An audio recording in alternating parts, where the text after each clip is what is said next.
नमस्कार। फिर से एक बार स्वागत है मेरे चैनल पर। मैं हूँ राज। आप देख रहे हैं हाईवे नाइट। दोस्तों, आज की जो कहानी है ये प्रदीप कुमार जी का है। प्रदीप कुमार जी यूपी के रहने वाले हैं। प्रदीप कुमार जी एक फैक्ट्री में काम करते थे जो उनके घर से करीब 50 किलोमीटर की दूरी पर थी। वो रोज़ अपने घर से बाइक से आना जाना करते थे। तो चलते हैं उनकी कहानी में। लेकिन दोस्तों, आपने मेरे चैनल को सब्सक्राइब नहीं किया है तो जल्दी से कर लीजिए और साथ में बेल आइकन को दबाना ना भूलिएगा। तो शुरू करते हैं आज की ये कहानी। दोस्तों, मेरा नाम प्रदीप है। मैं एक फैक्ट्री में सुपरवाइज़र के पोस्ट पर था। मेरी जिम्मेवारी मशीनों का देखभाल करना था। जो मैं मशीन अपने आप मेंटेन कर सकता था तो वो तो ठीक था।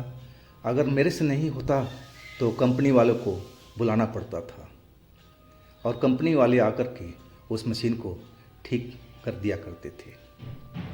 एक मशीन मेरी ख़राब चल रही थी, वो मेरे से ठीक नहीं हो पाई थी। अब मैं एक हफ्ते से कंप्लेंट डाल रखा था और रोज़ मैं पता करता था कि कब आएंगे। शनिवार को भी मैंने उनसे बात किया था। वो कहने लगे कि हम देर रात तक आ जाएंगे। लेकिन जब मैं दोबारा फ़ोन किया, कह रहे हैं कि आज नहीं आ पाएंगे, आज हम कहीं पर फंसे हुए हैं, किसी फैक्ट्री में मशीन को काम कर रहे हैं और कल आपके पास तो ज़रूर आएंगे। कल मेरी संडे थी, छुट्टी का दिन था। मैं समझ गया कि ये इंजीनियर हमारा छुट्टी बिल्कुल ख़राब करना चाह रहा है। लेकिन करें क्या, मजबूरी थी नौकरी की। अब मेरे मालिक का हुक्म था कि जल्द से जल्द इस मशीन को सही कराओ, प्रोडक्शन कम हो रहा है। अब मुझे वो मशीन सही करानी ज़रूरी थी। अगले दिन मैं सुबह में बात किया तो कह रहे थे कि मैं दोपहर के बाद में आऊँगा। अब मैं घर पर ही था, आराम कर रहा था। मैं सबको बोल रखा था कि शायद मुझे दोपहर के बाद में जाना पड़ेगा। मेरी पत्नी भी जानती थी। मेरे शादी को लगभग साल भर हो चुका था। मेरी माँ कहने लगी आज तो संडे है, आज किस लिए जाएगा। मैं कहने लगा माँ, मशीनों का काम है और इंजीनियर आ रहा है, एक हफ्ते से टालते जा रहा है और आज का वादा किया है, वो भी दोपहर का बाद का। और तभी मुझे फ़ोन आ चुका था कि इंजीनियर आ रहा है। अब मैं तैयार हो चुका था अपने घर से निकलने के लिए। मैं अपना बैग लिया जिसमें कुछ कागज़ पत्तर थे, मशीनों का डायग्राम था, और वो लेकर के मैं अपना बाइक स्टार्ट करके चल पड़ा था। मेरे घर से करीब 50 किलोमीटर की दूरी थी जो मुझे रोज़ आना जाना पड़ता था। लेकिन नौकरी की मजबूरी थी तो करना ही पड़ता था। मुझे घर भी देखना था और अपना काम भी देखना था। मैं जब घर से निकलने लगा बाइक स्टार्ट करके, जैसे ही गियर डाला बाइक में, अब बाइक आगे बढ़ा, पता नहीं कहाँ से एक मोटी बिल्ली काली और रास्ता काट गई। अब मैं जैसे ही आगे बढ़ा, मेरी माँ दरवाजे पे खड़ी थी। वो चिल्ला के बोली, बेटा रुक रुक रुक रुक रुक। मैं रुक गया। कहने लगा, माँ क्या बात है। अरे बेटा, तेरा को दिखा नहीं, काली बिल्ली तेरा रास्ता काट गई है।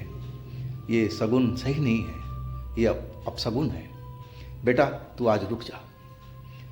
मैं नहीं बोलती कि आज तू जा। मैं कहने लगे, माँ किस ज़माने की बात कर रही हो, ये साइंस का युग है, दुनिया कहाँ पहुँच गई और माँ आप उसी रीति रिवाज में चल रही हो। माँ कहने लगी, अरे बेटा तू मेरी कहना मान, आज रुक जा। लेकिन मैं बताने लगे, माँ बहुत ज़रूरी काम है, मैं रुक नहीं पाऊँगा, जाना ज़रूरी है। तो कहने लगी कि रुक, मैं कुछ करती हूँ तब जाना।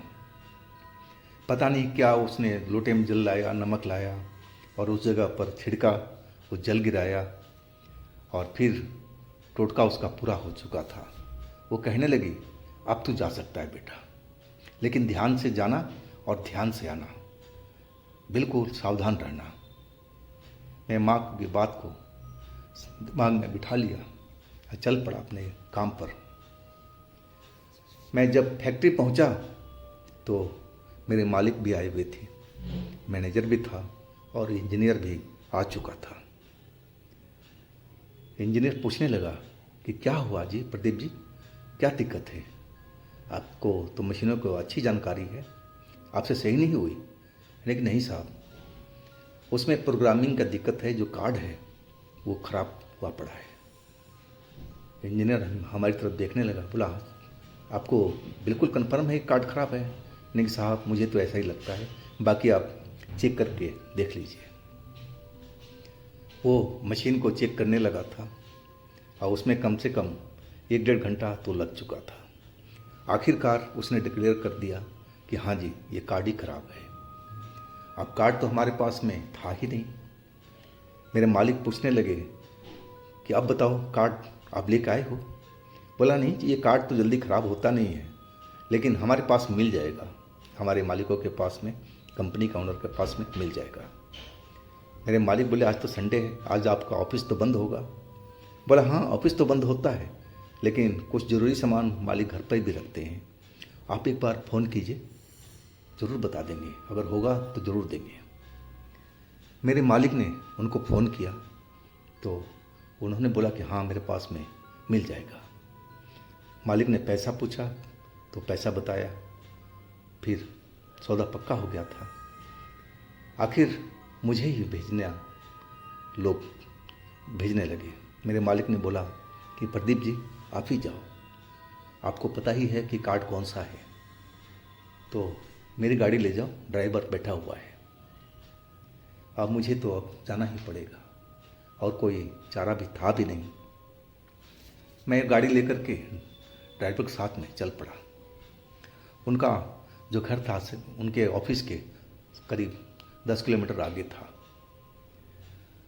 फ़ोन पर हमने सारी जानकारी ले ली कि कहाँ उनका घर पड़ेगा और उसी हिसाब से हम पहुँच गए थे उनके कोठी पर। कोठी पे पहुँचे तो मालूम पड़ा कि साहब आप ही अभी निकले हैं कहीं पर और आने में करीब 1 घंटा लगेगा, आप लोग इंतज़ार कीजिए, वो कह के गए हैं। अब इंतज़ार के अलावा और कोई चारा भी नहीं था। अब हम लोग बैठ गए थे और 1 घंटे नहीं, वो करीब 1.25-2 घंटे में लौटे थे और आते ही बोलने लगे, सॉरी दोस्तों, थोड़ा अर्जेंट काम था इसलिए मैं जाना पड़ा, से माइंड मत करना, आप लोग चाय पानी पिए? यानी कि हाँ जी, चाय पानी पी लिए। फिर वो कार्ड लेकर के आए और फिर हमने पेमेंट दिया, बिल बोले कि हम ऑफिस से आपको भेज देंगे बाय पोस्ट। हम जल्दी में थे, देर हो रहा था और हम कार्ड लेकर चल पड़े थे। जब ऑफिस में पहुँचे तो शाम तो हो चुकी थी, धुंधम का छाने लगा था, अंधेरा होने लगा था और कार्ड मैंने इंजीनियर साहब को पकड़ाया और कार्ड लगा करके वो काम करने लगे थे। अब सारा टेस्टिंग, प्रोग्रामिंग, इंस्टॉल में टाइम तो लगता ही है। अब 4 घंटा तो उसमें ख़राब हो चुका था। अब रात के 11:30 बज रहा था, तब जाकर के काम फाइनल हुआ था। काम जब फाइनल हुआ तो मैं भी राहत का सांस लिया, चलो अब मशीनें मेरी कल से स्टार्ट हो जाएगी। अब मैं मालिक से बोला कि साहब मैं निकलूं, मुझे तो 50 किलोमीटर का सफ़र करना है। वो कहने लगे हाँ निकलो आप। अब मैं वहाँ से चल पड़ा अपनी बाइक ले करके। जल्दी जल्दी में मैं पानी की बोतल भी भूल आया था वहीं पर। अब प्यास मुझे लग रही थी। मैं अपने घर का आधा रास्ता पर आ चुका था और मुझे पता था कि वहाँ पर एक पान की गुमटी है और वहाँ चाय भी मिलती है और दुकानें कभी देर रात तक खुली हुई मुझे मिलती थी, लेकिन मैं रोज़ 9 बजे 10 बजे तक निकलता था इस रास्ते से, तो मुझे हमेशा खुली हुई मिली।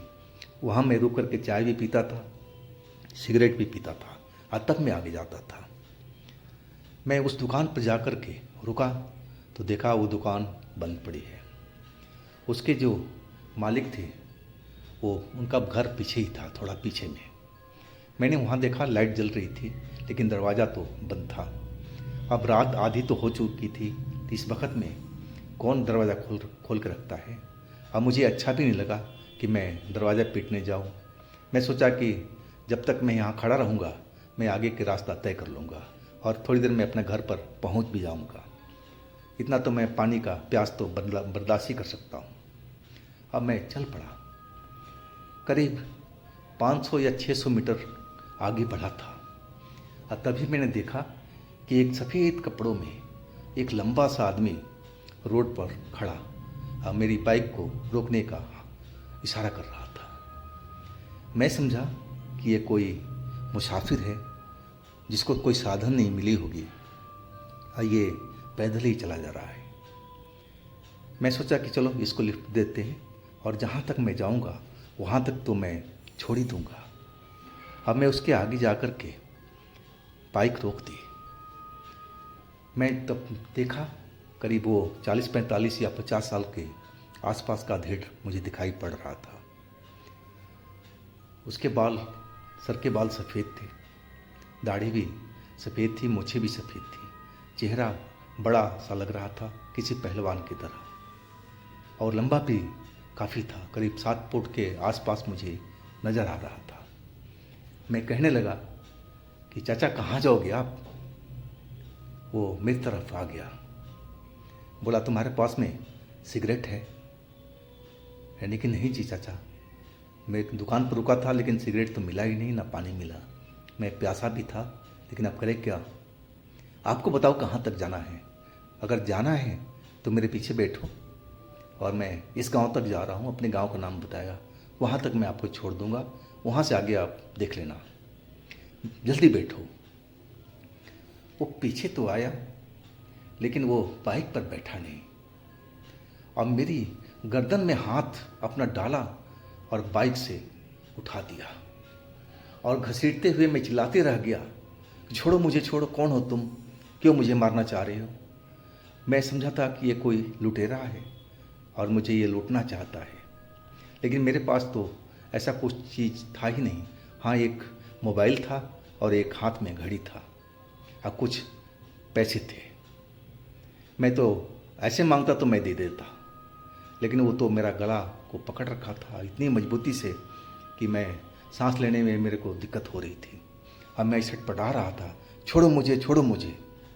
लेकिन वो तो घसीटता हुआ पेड़ के पास में ले गया। जैसे ही बाइक से उठाया था, बाइक मेरा फुटपाथ पर गिर गई थी और बंद हो गई थी। वो मुझे एक बड़ा सा विशाल पेड़ के पास में ले गया और नीचे पटक दिया। मैं एकदम ऐसे ही चित पड़ गया था और अपना वो पैर जो देखा तो उसको बहुत बड़ा बड़ा उसका पैर था और अपना पैर मेरे सीने पर रख दिया। जैसे ही रखा तो मुझे लगा कि मेरे सीने पर 1 क्विंटल का कोई वज़न रख दिया गया हो। मेरी सीना दर्द करने लगा था। मैं बोलने लगा कि आप कौन है, मुझे छोड़ दीजिए, जो चाहिए मैं आपको दे देता हूँ। मेरे पास मोबाइल है, घड़ी है और कुछ पैसे हैं, इसके अलावा कुछ नहीं है। वो कहने लगा, तुम्हारे पास में सिगरेट है क्या? अपनी भारी आवाज़ में। लेकिन नहीं, वही तो नहीं है मेरे पास में। बोला, तब तो तुझे मरना ही पड़ेगा, तब तो तुझे मरना ही पड़ेगा। वह बात रिपीट करने लगा था और उसका जो चेहरा था अब एकदम काला पड़ने लगा था। अब वो किसी राक्षस की तरह मुझे दिखाई पड़ने लगा था। उसकी आंखें जो बड़ी बड़ी पहले भी नज़र आ रही थी, उससे भी बड़ी अब हो चुकी थी और उसकी आंखों में मुझे एक रोशनी सा नज़र आने लगा था जो पहले नज़र नहीं आ रहा था। आवाज़ें तो उसकी और भी भारी हो चुकी थी। वो बार बार मुझसे कह रहा था कि अगर तेरे पास सिगरेट है तो दे दे और भाग जा यहाँ से, नहीं तो नहीं है, तुझे मैं आज मार के ही छोड़ूंगा। और उसकी आवाज़ एकदम भारी भारी और भारी होती जा रही थी। लेकिन मैं सिगरेट लाऊं तो कहाँ से लाऊं? मेरे पास तो सिगरेट था ही नहीं, जो भी था मैं पी चुका था। और मैं हाथ जोड़ने लगा कि आप मुझे छोड़ दो, आप कहोगे तो मैं पीछे से जा कर के दुकान खुलवा कर के सिगरेट ला कर देता हूँ, लेकिन मेरे को आप छोड़ दो, मुझे मत मारो। मैं समझ गया था कि ये कोई इंसान नहीं है, ये कोई छलावा है या कोई शैतान प्रेत है कि मैं किस्सों कहानियों में सुन चुका था कई लोगों के मुंह से कि कई ऐसे छलावा हैं जो सिगरेट पी मांगते हैं, कई बीड़ी मांगते हैं, कोई तम्बाकू मांगता है और ना दो तो वो जान से मारने पर उतारू हो जाती है। मुझे यही लगा था कि ये कोई शैतान प्रेत ही है। अगर मेरे पास में सिगरेट होता तो मैं ज़रूर इसको दे देता, तब मेरी जान बच सकती थी, लेकिन वही तो नहीं थी। अब मुझे लगने लगा कि ये शैतान प्रेत मुझे छोड़ने वाला नहीं है। अब यहाँ से मैं भागूँ तो कैसे भागूँ। अब वो अपना पैर का जो दबाव था वो बढ़ाने लगा था और ऐसा लगने लगा कि मेरा कलेजा फटने लगेगा। मैं दर्द बर्दाश्त नहीं कर पा रहा था। लग रहा था कि जैसे मुंह से खून निकल आएगा। और ऐसा वक्त आया कि मैं अपना होश खो चुका था। मैं एकदम बेहोश हो गया था। फिर मुझे नहीं मालूम कि मेरे साथ में क्या हुआ था और क्या होने वाला था। मुझे जब होश आया था तो मैं देखा कि अभी तो वैसे ही रात है। मैं आसपास देखा, मैं नीचे ही गिरा हुआ था उस पेड़ के पास में। तो वो मुझे इंसान फिर रोड पर खड़ा दिखाई दिया। शायद किसी दूसरे शिकार के तलाश में था जिसके पास में सिगरेट बीड़ी हो। वो मुझे शायद मरा हुआ जान करके आज यहीं पर छोड़ गया था। मैं उठने लगा, अभी भी मेरे सीने में दर्द हो रहा था। लग रहा था कि मेरा सीना फट जाएगा, इतना दर्द हो रहा था उसके दबाव से जो पैर रखा था। लेकिन मैं अपना जान बहुत प्यारा था, मैं उस दर्द को बर्दाश्त कर रहा था। अब मैं खड़ा हो गया। अब सोचने लगा कि मैं कैसे यहाँ से इस जगह से भागूं कि मेरी जान बच जाए। वो तो दोबारा भी आएगा इस पेड़ के पास में और फिर मुझ पर जिंदा देख करके हमला ज़रूर करेगा। मैं सोचने लगा कि मैं अब क्या करूं, किधर भागूं। और तभी मुझे ख्याल आया कि वो जो पान की दुकान है वो सबसे नज़दीक है।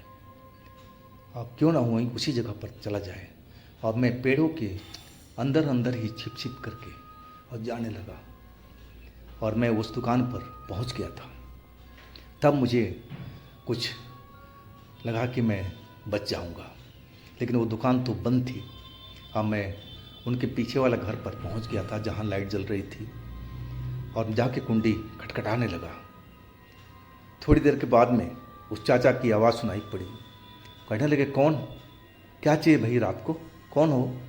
फिर मैं बताया कि मैं प्रदीप हूँ, जो आता जाता रहता हूँ और आपकी दुकान पर चाय सिगरेट पीता हूँ। अच्छा, वो मेरी आवाज़ को पहचान गए थे। कहने लगे, रुको बेटा रुको, थोड़ी देर रुक जाओ। फिर उन्होंने दरवाज़ा खोला। अब तो मैं जैसे उनसे लिपट ही गया था। कहने लगा, चाचा मुझे बचा लो, और सारा किस्सा सुनाया। किस्सा सुनकर के वो बिल्कुल डर गए थे।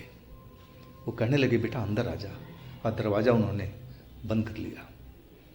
बोले, बेटा तू तो मरने से बचा है, अब बाहर मत निकल, अब सुबह होगा तभी निकलना।